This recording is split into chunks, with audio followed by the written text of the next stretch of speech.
Podem voltar para os seus lugares.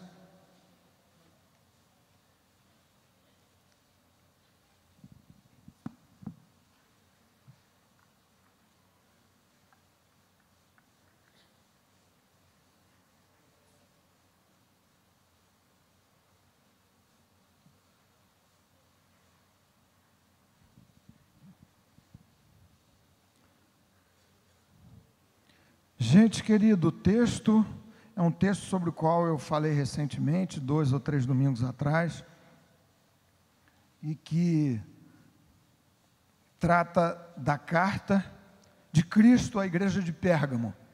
É um texto, pelo menos para o meu coração, eu tenho certeza que para o seu também, muito impressionante, forte. É a terceira das 7 cartas registradas no texto de Apocalipse, capítulo 2, a partir do verso 12, nós vamos ler até o verso 17. Já fiz aqui da outra vez os comentários históricos, você que participou pôde perceber alguma coisa da situação histórica, do contexto daquela cidade envolta numa impressionante idolatria e do que Deus, por Jesus, lhes disse. Verso 12 de Apocalipse, capítulo 2. Eu vou ler daqui, você por favor acompanhe, seguindo aí no seu texto, na sua Bíblia, no seu smartphone, acompanhando na nossa tela. O texto diz assim: ao anjo da igreja em Pérgamo escreve: estas coisas diz aquele que tem a espada afiada de 2 gumes, referência direta à palavra de Deus. Menção a essa espada já havia sido feita pelo Senhor no capítulo 1 desse mesmo texto. Conheço o lugar em que habitas. E aqui vem uma indicação dramática, fortíssima, do que se passava naquela região. E que em grande medida é exatamente o que se passa hoje, na minha vida, na sua vida, nas nossas vidas, vivendo aqui em Niterói, vivendo no Rio de Janeiro, vivendo no Brasil. Conheço o lugar em que habitas, onde está o trono de Satanás, e que conservas o meu nome, e não negaste a minha fé, ainda nos dias de Antipas, sobre quem se tem quase nenhuma referência histórica, apenas se sabe que foi um mártir da igreja de Pérgamo, minha testemunha, meu fiel, o qual foi morto entre vós. E outra vez, Jesus sublinha dramaticamente a situação daquela igreja. Onde estava posta aquela igreja? De Jesus, onde Satanás habita. Então, é como se Cristo dissesse aqui, como lhes disse da outra vez, ali estava o domicílio de Satanás, exatamente no lugar onde a igreja de Pérgamo operava missionariamente.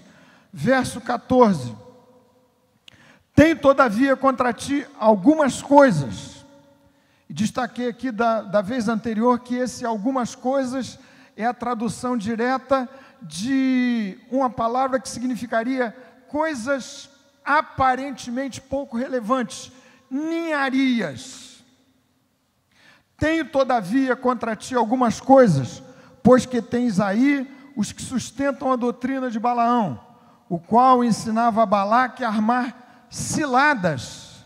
E daí a ideia das poucas coisas, das ninharias, das coisas aparentemente desprezíveis, de pouca importância, mas que no final das contas escondiam ciladas, armadilhas infernais.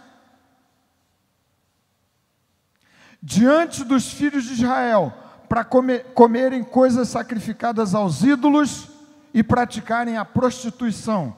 Verso 15: outro sim, também tu tens os que da mesma forma sustentam a doutrina dos nicolaítas, referência possivelmente aos mesmos termos da doutrina de Balaão. É como se a doutrina dos nicolaítas fosse uma versão para aqueles dias daquilo que havia se passado na história de Israel no tempo de Balaão. Portanto, arrepende-te, e senão venho a ti sem demora, e contra eles pelejarei com a espada da minha boca. Quem tem ouvidos, ouça o que o Espírito diz às igrejas. Ao vencedor dar-lhe-ei do maná escondido, bem como lhe darei uma pedrinha branca, e sobre essa pedrinha escrito um novo nome, ou um nome novo, o qual ninguém conhece, exceto aquele que o recebe. Irmãos e irmãs, essa é a palavra do Senhor. É palavra inspirada, é palavra infalível, é palavra completa em si, é palavra poderosa. É minha expectativa do meu coração nessa noite, espero que seja a sua também, é que o Espírito de Deus fale ao meu coração, ao nosso coração, por meio da Escritura inspirada nessa hora. Irmãos preciosos, você pode dizer amém, pode dizer amém, obrigado, amém de novo, amém. Bom exercício. Claro que você não vai dizer amém, se você não concordar com aquilo que eu esteja dizendo daqui. Mas se você estiver de acordo, se você quiser receber para a sua vida, nada melhor do que você se expressar audivelmente dizendo amém. Graças a Deus, recebo para o meu coração, para a minha vida. Você tem liberdade para fazer isso aqui nessa igreja presbiteriana. Gente amada e preciosa, esse texto, como nós vimos, trata sobretudo de uma questão que tinha a ver com a defesa da verdade, de conceitos, de doutrinas que entravam de maneira sutil, subreptícia, super perigosa na igreja. Doutrinas que, segundo o texto, tratavam de idolatria e de prostituição. Entravam na igreja. Era a voz corrente, eram doutrinas correntes, era o pensamento daqueles dias, mas o problema não é que havia destas ideias e dessas doutrinas do lado de fora da igreja. O problema se estabelecia na medida em que essas doutrinas entravam de maneira sutil e escondida no meio da igreja. É, portanto, uma carta em que Jesus insiste, enfatiza a extrema necessidade da defesa da verdade. O que vimos aqui, como disse para vocês, é impressionante, é que esse era um ambiente absolutamente posto no maligno, dominado por Satanás. Era, enfim, domicílio de Satanás. Eu não estou exagerando, acho que não. O texto diz assim: eu conheço o lugar em que habitas, onde Satanás tem o seu trono. E avança no mesmo verso Jesus dizendo: minha fiel testemunha Antipas foi morto entre vós, onde Satanás habita. E isso é indicativo, torno a dizer, do ambiente, do teatro de operações, do campo de prova para a vida da igreja. Hoje também, nesses dias, no final das contas, você e eu temos sido chamados para operar, para viver a vida com Jesus no domicílio de Satanás, no território em que Satanás tem colocado o seu trono. É bem verdade que nesse domicílio Satanás opera nos termos e nos limites da concessão do Todo-Poderoso. Isso não se pode discutir absolutamente. Deus tem o controle definitivo e final sobre todas as coisas. Capítulo 1 até o capítulo 22 desse texto extraordinário é a demonstração extraordinária da vitória de Jesus, do Todo-Poderoso, daquele que, segundo o Apocalipse, capítulo 1, verso 18, tem consigo as chaves da morte e do inferno. Portanto, qualquer tipo de operação maligna numa cidade como Niterói, num estado como Rio de Janeiro, num país como o Brasil, é verdade, domicílios de Satanás é operação segundo os termos da concessão de Deus. Deus é quem define os limites. Mas como esses dias alguém, querido amigo Leonardo, tomando um cafezinho, me disse, parece que eventualmente esse cão raivoso, acorrentado, tem uma corrente bem grande, existe um amplo espaço de manobra para Satanás no campo onde a igreja está sendo colocada. E a pergunta para a nossa reflexão nessa noite tem a ver com o título que eu dei aqui para essa meditação, é uma proposta. É uma recomendação muito vigorosa, do meu coração para o seu coração. Se estamos operando nos domínios de Satanás, onde ele tem o seu reinado, onde ele estabeleceu o seu domicílio, eu não quero ser inquilino do inferno. Eu não quero, de maneira nenhuma, sendo de Jesus, ser inquilino de Satanás. Você desculpe a força da expressão, mas é a palavra de Deus que indica assim. Então, eu quero pensar com vocês aqui que estratégias esse texto define. Algumas simples, que a gente já sabe muito bem, mas que o texto reforça para a minha vida, para a sua vida, espero que com nova força nessa noite. De modo que você, vivendo num ambiente posto no maligno, como já antevisto por Jesus na sua própria palavra, domicílio de Satanás, você não seja inquilino do inferno. Há duas opções só. Uma delas é você transitando nesse espaço onde Satanás coloca o seu trono, você ser um opositor vencedor, em nome de Jesus, cidadão do reino dos céus, vencendo no domicílio infernal. A outra alternativa, e que surpreendentemente, de modo mais frequente do que nos poderia parecer, envolve alguns crentes verdadeiros, é gente que vive como inquilino do inferno. Salva, mas vivendo uma vida tão miserável, tão pobre, tão medíocre, tão derrotada, que não parece um salvo, uma salva, uma crente em Jesus. Nada de vitória, nada de graça, nada de bênção, nada de operação milagrosa, nada de libertação. Como é que você pode vencer num ambiente em que Satanás estabeleceu o seu próprio domicílio, sem você se tornar um inquilino do inferno? Meus queridos irmãos e irmãs, a primeira ideia desse texto, eu vou traduzir aqui na seguinte formulação: você e eu precisamos avançar. É a expressão que a gente tem repetido aqui muitas vezes. O Cláudio, pastor, acabou de fazer referência a essa mesma expressão. Nós precisamos avançar como missionários, como missionárias, de maneira corajosa e contínua contra o território do inferno. A descrição que Jesus faz da igreja, você sabe muito bem disso, é de uma igreja que encurrala o inferno, e não o contrário. As portas do inferno não prevalecerão contra a igreja. Não é você acuado, não somos nós recuando, somos nós, em nome de Jesus, avançando. Aqui a primeira estratégia é uma estratégia de conquista de território, melhor dizendo, de reconquista de território, fazendo os termos e os limites do reino de Deus se ampliarem à sua volta, onde você e eu, onde a igreja tem sido colocadas. É verdade, domicílio do inferno, nos cabe avançar missionariamente, de maneira corajosa, de maneira contínua, contra o território do inferno.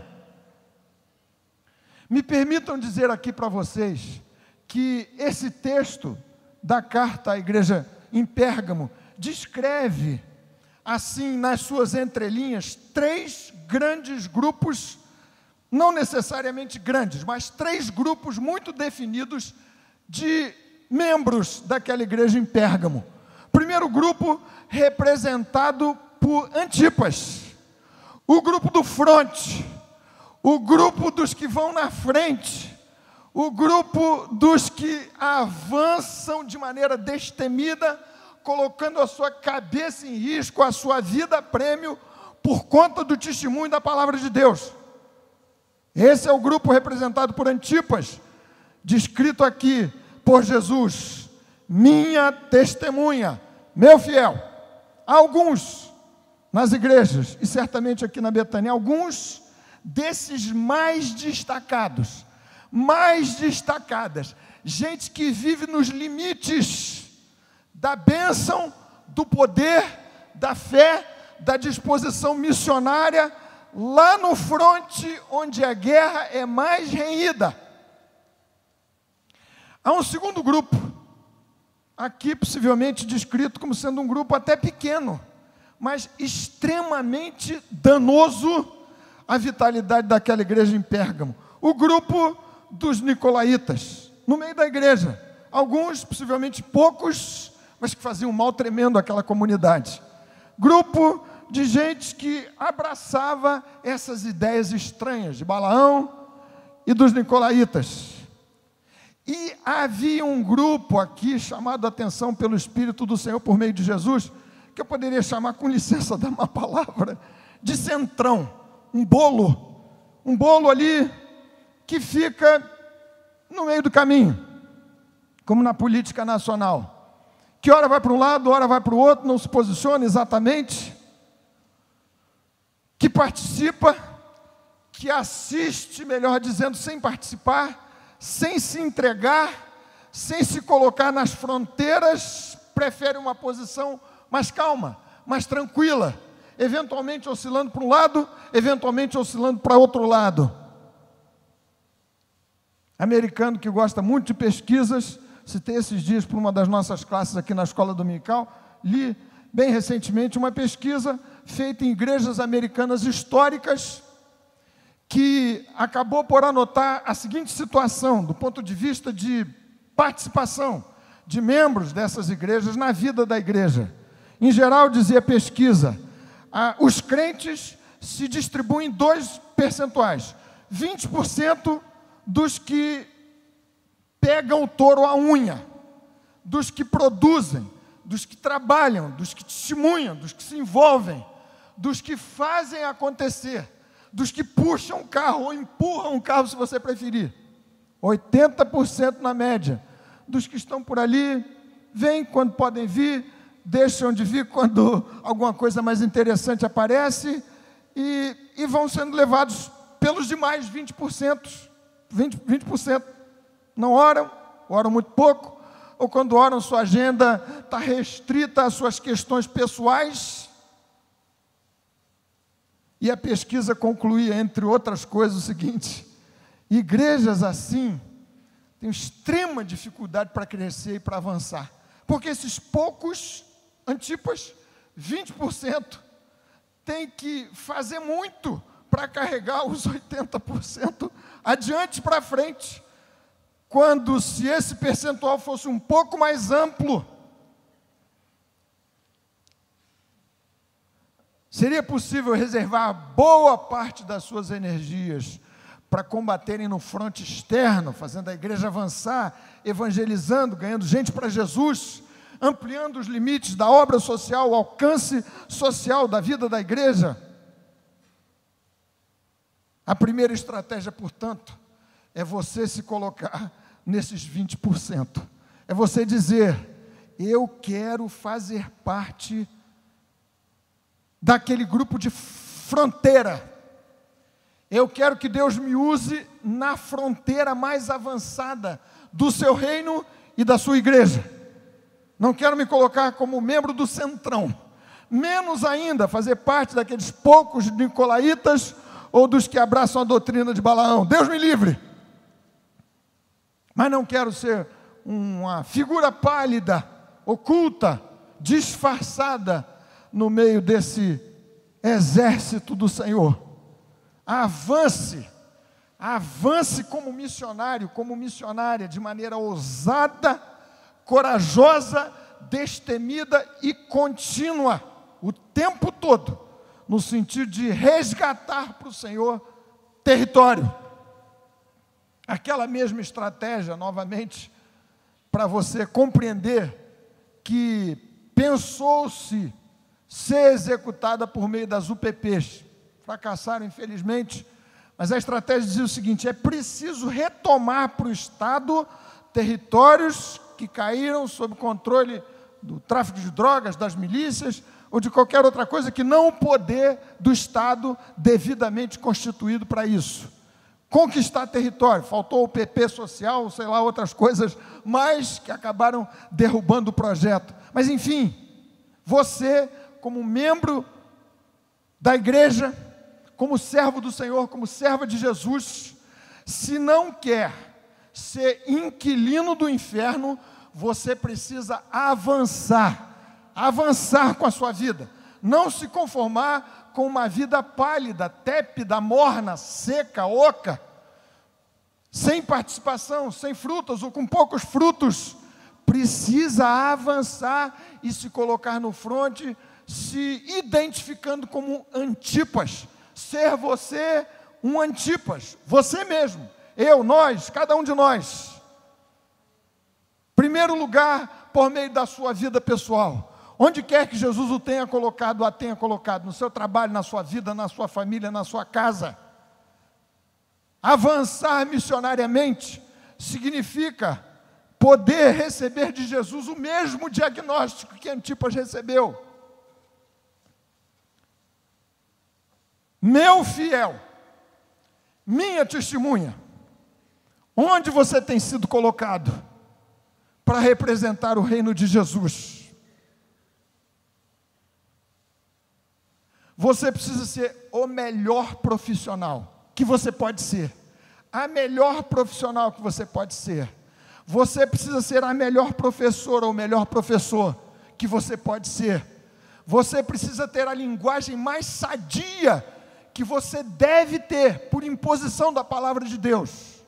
Você precisa abençoar as pessoas à sua volta. Você precisa saudar os casca grossa que eventualmente vivem com você.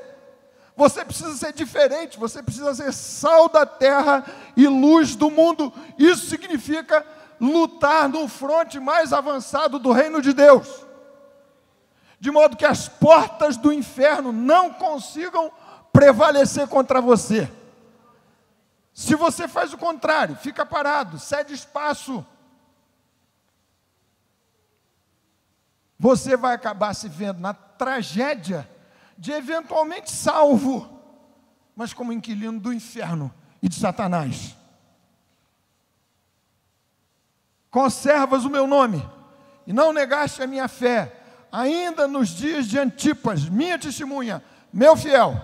A primeira estratégia, o primeiro convite, a primeira ordem desta carta é: irmãos e irmãs, vamos ser do grupo de Antipas, do fronte mais avançado, sem medo do inferno. Alguns parecem que têm medo. Quanto mais eu trabalho para Deus, quanto mais me entrego, quanto mais me dedico, mais pressão vem contra a minha vida. Que alguns mais carismáticos dizem retaliação do inferno. Deixa a retaliação para lá. A palavra de Deus diz: resisti ao diabo e ele fugirá de vós. Pedro, na sua primeira carta. Tiago, capítulo 4, resisti-lhe firmes na fé. Ele tem que correr. O inferno tem que ceder espaço para que a igreja ganhe território para o reino de Deus. Primeiro movimento é esse, da vida pessoal. Sal e luz, onde cada um de nós tem sido colocado. Você já pensou que você representa a igreja de Jesus, o próprio Cristo, onde você tem sido posto? Você acha que as pessoas vão conhecer a Deus? É isso que a palavra de Jesus diz. De que maneira? O Deus invisível se tornará conhecido ou não por meio da vida das suas testemunhas. Se você puder ser chamado de minha testemunha por Jesus, meu fiel, minha fiel, muita gente que não conhece a Jesus vai identificar a Cristo por meio do seu testemunho fiel. Você avançando, você conquistando o território, você fazendo o que José fez. Já viram que biografia extraordinária? Onde José foi colocado? Prisão, casa de Potifar, situações piores que a vida lhe poderia propor. Jovenzinho ainda, 17 anos. Ali ele ganhava espaço. O reino de Deus avançava. Logo, o governante no final das contas era José, homem de Deus. Segunda forma de você avançar missionariamente é você fazer alguma coisa produtiva, positiva pela sua igreja. Você tem uma ação pessoal, mas tem também uma ação cooperativa, colaborativa, institucional. A vitalidade da nossa igreja Betânia vai ser em grande medida dada por sua vitalidade. Na média, essa igreja ora tanto quanto você e eu oramos. Essa igreja é responsiva ao Espírito de Jesus, tanto quanto na média nós individualmente o formos. Ou não é assim? Já lhes disse, mais de uma vez você entende isso. A igreja como pessoa jurídica não existe. É uma abstração. A igreja somos você e eu. E ela será tanto mais vigorosa, viçosa, frutífera, quanto mais vigorosa, frutífera e viçosa for minha vida pessoal, sua vida pessoal, obviamente. Então, assuma com dedicação, com determinação, alguma coisa que você pode fazer, e há muito por fazer. Ah, mas ninguém me chama, ninguém me dá espaço. Todos os dias, aqui às 6 da manhã, 6h30, tem gente orando, tem umas dezenas aqui. Você vai me dizer, bom, eu não posso fazer isso. Mas tem muito mais que você pode fazer. Você pode reservar tempo diariamente na sua casa para orar, por uma pauta um pouco mais avantajada, larga, que inclua irmãos seus que passam sufoco, mais aperto do que você. Você pode dar um telefonema, você pode fazer alguma coisa, você pode convidar alguém, você pode instar com alguém.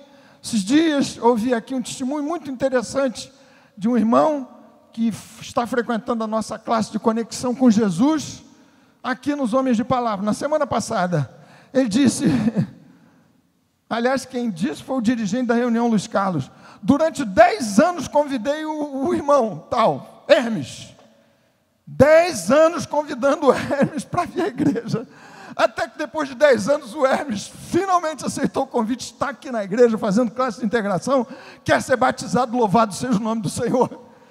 Que cidadão insistente esse. Segunda estratégia, se de um lado a estratégia do avanço sobre o território infernal para você reconquistar para Jesus e para o seu reino espaços perdidos, a segunda estratégia é uma estratégia mais defensiva. Você conhece, mas me permita repetir. Não ceda ao inferno o espaço nobre da sua mente. Aqui o conflito se passava sobretudo no campo da mente, das ideias, das doutrinas. Era Balaque sendo ensinado por Balaão. E o desdobramento era na forma de um comportamento idólatra e promíscuo. Mas tudo começava no campo e no território da doutrina, das ideias, do pensamento, da racionalização das questões da vida. Não ceda ao inferno o espaço nobre da sua mente. Você conhece Filipenses capítulo 4, versículo 8? Que texto maravilhoso. Se não conhece, acompanhe comigo. Todo mundo atento? Filipenses capítulo 4, versículo 8. Finalmente, irmãos, tudo que é verdadeiro, tudo que é respeitável, tudo que é puro, tudo que é justo, tudo que é amável, tudo que é de boa fama, se algum louvor existe, se alguma virtude há, seja isto que ocupe o vosso pensamento. Eu preciso encharcar minha mente das visões celestiais. Essa espada afiada de 2 gumes, que o Senhor diz ter na sua própria boca, a palavra de Deus precisa encharcar a sua mente, a sua vida e o seu coração. Então, talvez alguém pudesse dizer, então eu só posso ler livros que tem a ver com a Bíblia, nada mais. Não posso mais estudar, fazer uma faculdade, filosofia, antropologia, sociologia, sei lá, porque vão falar um montão de coisas que não tem nada a ver com a Bíblia. Não, negativo, a resposta é não. Você se lembra de Daniel? O mais versado de todos na cultura dos caldeus, quando testado pelo rei Nabucodonosor, foi achado o mais versado naquela cultura extremamente pagã e idólatra. A questão não é exatamente você se blindar, não tendo acesso a qualquer tipo de informação em contraposição ao estabelecido na Escritura. A questão é como é que você lida com isso. Se a palavra de Deus é de fato base para você estabelecer um juízo crítico a respeito das ideias correntes nessa vida, nesse lugar onde Satanás tem feito o seu domicílio, onde tem tentado erguer, e eventualmente ergue em vários cantões dessa vida, o seu trono e os seus domínios, e executa o seu império tirânico. Citei para vocês, quando fizemos a primeira meditação sobre essa carta, de algumas versões modernas da doutrina dos nicolaítas, só para isso não ficar muito fluido, muito solto.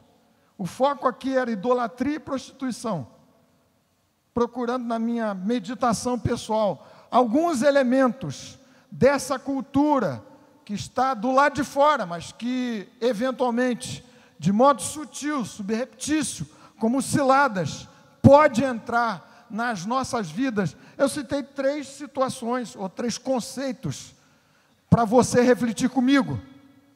Falei aqui de um sociólogo que faleceu recentemente, polonês, que morou muitos anos na Inglaterra, Zygmunt Bauman, que cunhou um conceito de modernidade líquida. Ele disse: esse mundo de hoje, pós-moderno, é um mundo líquido, porque o líquido não tem uma forma que se mantém o tempo todo. As relações são líquidas, as verdades são líquidas, ou seja, elas mudam. No final das contas, não há verdade definitiva em canto algum. Diagnóstico de Zygmunt Bauman a respeito dos dias que estamos a viver. Anotei aqui algumas das suas ideias, e isso me pareceu muito impressionante. A questão não é nos surpreendermos com o pensamento da vida e do mundo, nesses tempos que a gente está a viver, em que Satanás pôs os seus domicílios no lugar onde a gente vive e opera missionariamente. A questão é saber se essas ideias, se esses conceitos, se essas doutrinas andam entrando na minha cabeça, no meu coração, ditando a minha experiência, eventualmente até evangélica e cristã, supostamente assim. Diz Bauman: vivemos tempos líquidos, em que nada foi feito para durar. Isso vale para casamento, vale para amizades, vale para compromissos que a gente assume na vida, inclusive com a própria igreja. Impressionante a fluidez dos membros da igreja, que entram, que saem com a maior facilidade. Confesso para vocês, aqui é uma conversa muito particular, pessoal, vocês vão me desculpar dizer, mas fui pastor da Betânia 30 anos atrás, ou 25, não sei quanto tempo mais, quando era jovem, e 25 anos depois, 22 anos depois, novamente pastor efetivo aqui. Diferença impressionante que encontrei dessa fluidez própria e típica desses tempos da modernidade líquida. Bauman diz mais o seguinte: o que prevalece nesses tempos da modernidade líquida é a fluidez, o individualismo e a efemeridade das relações. Traduzindo aqui, para vocês não dizerem que eu fico usando palavra difícil depois, que tem que apertar a tecla SAP, que ninguém entende nada do que eu falo. Isso às vezes eu ouço minha filha dizendo: pai, você tem que dar uma maneirada. Mas todo mundo sabe o que é efemeridade, todo mundo sabe. É um negócio que passa rápido, que não é perene, ao contrário, de duradouro. As relações de amizades se desfazem, segundo Bauman, num clique de celular. Eu vi o Bauman falando sobre esse assunto, ele disse assim: hoje um amigo meu, ele aos 86 anos, estranhando o fato de que esse amigo falou: hoje eu fiz, ou nessa semana, 500 novos amigos pelo Facebook. Ele diz assim: ué, mas eu tenho 86 anos e não conto 500 amigos na minha vida. Amigos que são feitos e são desfeitos, e amizades que são refeitas num clique no seu smartphone, no seu computador, no seu laptop, sei lá.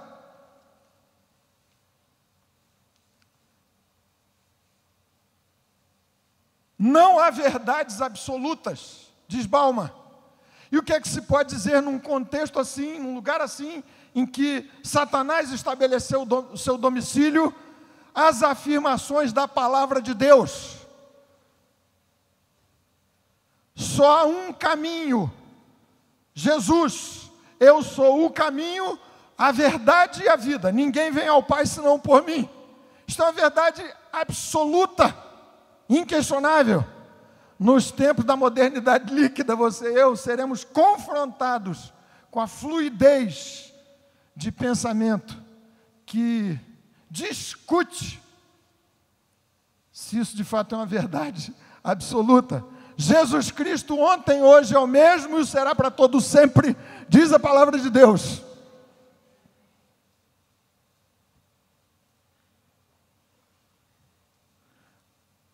Bauman prossegue dizendo: a sensação de liberdade individual foi atingida, em contraposição ou em substituição ao que ele chamou de modernidade sólida, em que havia muitas certezas, as coisas eram mais estabelecidas, o mundo não era tão mutante assim. Nesses tempos, diz ele, houve um avanço das liberdades individuais, de modo que todos se sentem em condições de se considerarem livres para agir conforme seus desejos. E tantas coisas mais que se poderia dizer. Não ceda espaço num ambiente nobre, nobilíssimo da sua mente para o inferno. Citei 2 outros elementos próprios que são versão contemporânea da doutrina dos nicolaítas. Vou citar, já comentei da outra vez, não vou cansar vocês novamente detalhando muito, mas eu citei aquilo que batizei de pecado cibernético, uma facilidade enorme para que mentes e corações se encham das coisas mais podres dessa vida de maneira virtual, por um clique. Cabe a você e a mim controlar o ambiente mais recluso e supernobre das ideias, da sua mente. Citei também aquilo que chamei de materialismo gospel. Depois eu explico para vocês com mais detalhes, se você quiser saber de novo. Mas é um tipo de evangelho extremamente egocentrado, pouco bíblico, para não dizer antibíblico, de celebridades, de teologia da prosperidade, de tanta coisa que não guarda a menor relação com o evangelho de nosso Senhor Jesus Cristo.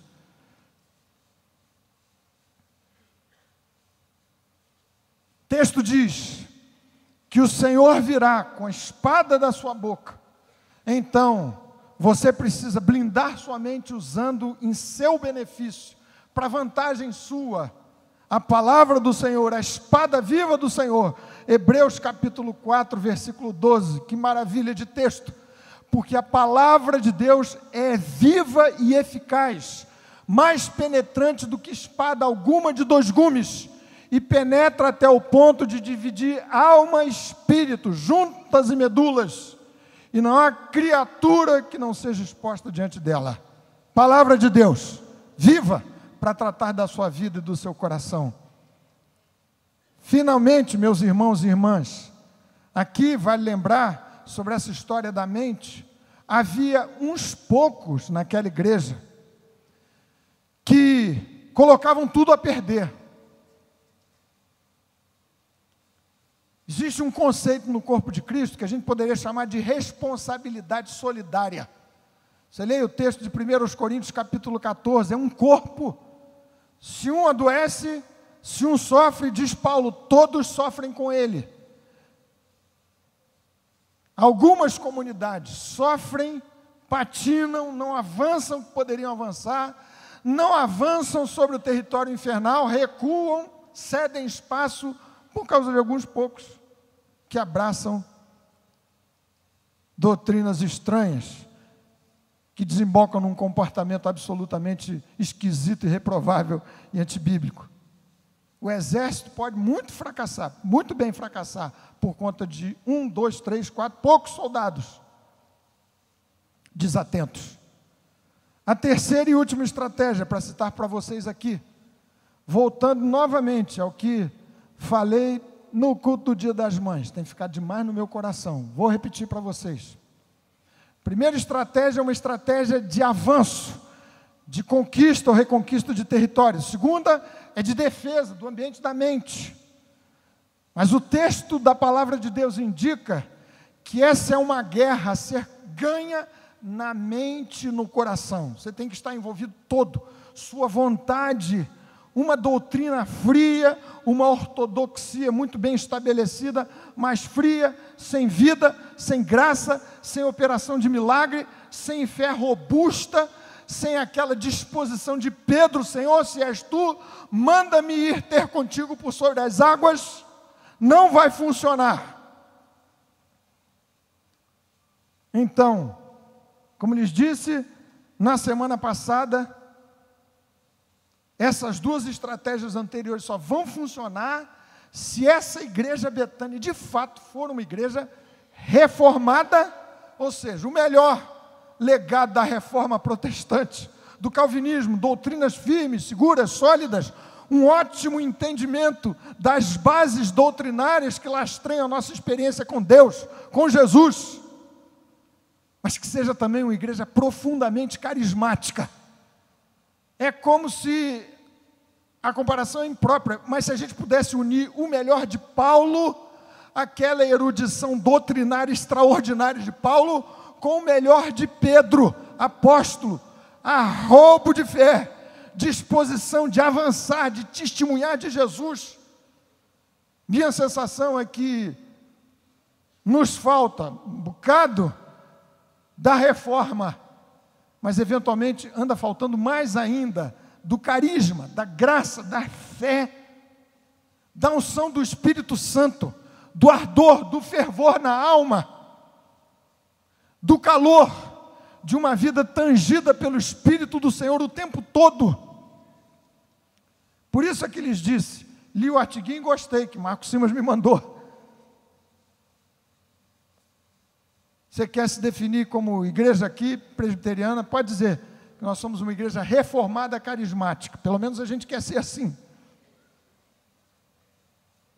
Os dons espirituais não cessaram, ou seja, nós não somos cessacionistas. Menos ainda cessou a intervenção milagrosa de Deus. Eu e você precisamos andar sobre as águas, sim, como Pedro. Senhor, manda-me ir ter contigo por sobre as águas, sem vacilar, vivendo de milagre em milagre, de maneira a mais bíblica e carismática possível, para não se dar com as nossas vidas, na aplicação suposta da primeira estratégia, tentar avançar sobre o território do inferno, sem reforma na vida, sem conhecimento teológico, sem doutrina sólida e sem o poder do Espírito Santo, para não acontecer conosco aquilo que Atos capítulo 19 diz que aconteceu em Éfeso com os filhos de Seva. Você se lembra? Quiseram avançar sobre o território do inimigo, expulsando demônio de alguém que apareceu por lá, endemoniado. E o demônio retrucou o seguinte: eu conheço a Jesus e sei quem é Paulo, mas vocês quem são? Você se lembra da história? Eu não quero ser inquilino do diabo nessa terra escura e sombria. Quero viver como cidadão do reino de Deus, vitoriosamente para o louvor da sua própria glória. E para isso é preciso combinar uma estrutura doutrinária sólida. Por isso a gente insiste, venha à escola bíblica, leia a sua palavra todos os dias, informe-se, vale dizer, busque as fontes certas, porque o que existe de lixo correndo pela internet é um horror, é um terror. Lixo doutrinário, que eu quero dizer. Você fica confuso, ouve daqui, ouve dali, pega um pouquinho aqui, domingo à noite, domingo de manhã, depois você ouve tanta coisa, mas tanta coisa. Tem coisa boa, tem coisa ruim. Então, se você é dessa igreja, privilegie o que sejam as fontes de informação da sua comunidade, porque senão, sinceramente, você está eventualmente fazendo um desserviço a você. A gente cita tantas fontes aqui. Vá ao Tim Keller, vá a Jonathan Edwards, vá aos puritanos, aos reformados, mas tomem um certo cuidado na hora de formar a sua base doutrinária. E vamos pedir que o Espírito Santo ateie fogo à nossa alma e ao nosso coração, de modo que não haja entre nós letargia, sonolência, sono, vida, morte e parada. Gente, eu não quero isso para a minha vida, sinceramente.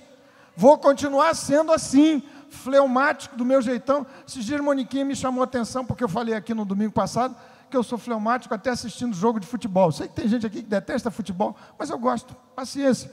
E vou dizer para vocês mais, vou dedicar um tempinho sim para assistir a Copa do Mundo, porque eu gosto. Vou dar uma relaxada, né, gente? A gente já me disse assim, não, tem tanta coisa mais importante para o brasileiro se preocupar, vai se preocupar com seleção? Concordo. Nossa vida não vai mudar uma vírgula se a seleção ganhar ou perder. Mas você pode dar uma relaxadinha, uma oportunidade da garotada reunir lá os amigos, tá certo? Viver um pouquinho mais relaxadamente, gente. Ninguém aguenta. Só ouvindo falar de Lava Jato, chega. Já deu. Eu não é. Vamos celebrar um pouquinho, Neymar voltando, pezinho bom, tudo, faz um golzinho, você dá um pulo. E foi no meio da semana que a Moniquinha disse, quem disse que você é fleumático? Porque o Flamengo ganhou de 2-0 de um time chamado Emelec, poderosíssimo Emelec. E é claro que eu dei meu... Não pulei não, mas dei um certo... né, uma expansão assim, finalmente conseguiu. Gente, a gente se expande assistindo futebol. Por que no culto fica todo mundo parado? Do jeito que eu sou.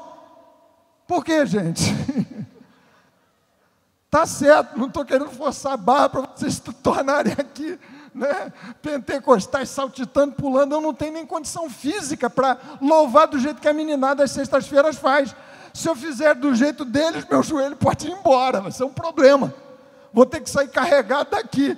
Mas não custa você abrir sua alma em fogo, em festa, você desejar um pouco mais, você orar segundo a palavra do Salmo 81, abre bem a tua boca e te encherei, você desejar dessa promessa, que é para já, que é para agora, ao vencedor dar-lhe-ei do maná escondido.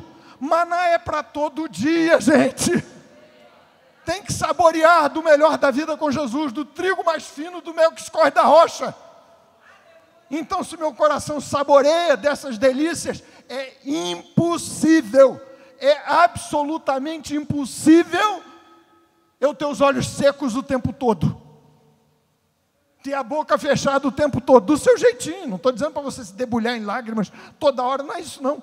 Mas, gente, é reforma protestante, o melhor da doutrina, com o melhor do carisma, do Pentecoste bíblico, do poder do Espírito Santo, senão corre o risco de alguns virarem filhos de Seva.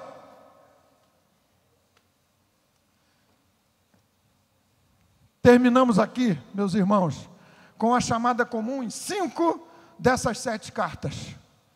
Uma chamada ao arrependimento. Arrependimento envolve quebrantamento. Interessante que, embora o problema estivesse localizado, eram alguns poucos nicolaítas, toda a igreja é chamada ao arrependimento. Por conta da tal responsabilidade solidária. Quando um sofre, todos sofrem com ele. Quando um se enfraquece, todos enfraquecem juntos. Arrepende-te, diz o Senhor àquela igreja. Nós precisamos, a começar por mim, de altas doses de quebrantamento e arrependimento, pedindo graça, misericórdia, socorro. E finalmente a recomendação que se repete nas 7 cartas: quem tem ouvidos, ouça o que o Espírito diz às igrejas. Eu quero ouvir a voz do Senhor, do Espírito de Jesus, que Ele me fale ao coração, dia, noite, o tempo todo eu quero ouvir sua voz, para que tenha uma mente encharcada da sua presença e da sua graça. Vamos orar, meus queridos irmãos e irmãs? Vamos ficar de pé um minutinho? Se você quiser participar de mais esse momento de oração, pode vir até aqui. Nós vamos orar outra vez. Se você quiser esse compromisso na sua vida, de avançar missionariamente de modo muito mais agressivo e aguerrido do que você tem feito até aqui.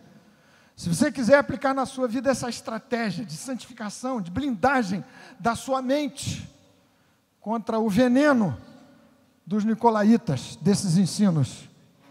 Se você quiser pedir que o Espírito do Senhor ajude sua vida a ser uma bendita, explosiva combinação de solidez doutrinária e de carisma, de vida cheia do Espírito de Jesus, de explosão do poder e da graça, prometidos, aliás, para mim e para você, para a igreja do Senhor. Ó Deus bendito, colocamos nossa vida outra vez diante do teu altar, te pedindo uma intervenção milagrosa, para que nenhum de nós, dos teus filhos e filhas, sejamos inquilinos no inferno. Nós queremos, como cidadãos do reino de Deus, ver a tua glória, comer do maná escondido, sentarmos à mesa com o Senhor e não participar da comida dos ídolos, sentarmos à mesa preparada pelo Senhor na presença dos nossos adversários. Unge, ó Deus, a nossa cabeça com óleo, de modo que o cálice do nosso coração transborde, e haja festa, e haja efusividade, e haja fé robusta e firme, e haja andar sobre as águas, e haja confiança absoluta no Deus da palavra, no Deus da salvação, no Deus das promessas. Nós te damos graças e muitos louvores, que o Senhor opere de maneira especial nesses pedidos que são colocados diante de ti. Ó Deus, uma a uma das questões, tome em tuas mãos, e que essa igreja viva a bênção completa da vitória e da vantagem sobre Satanás e sobre o terreno do inimigo. Rogamos em nome de Jesus e para o louvor do Senhor. Amém. Amém. Amém. Louvado seja o Senhor.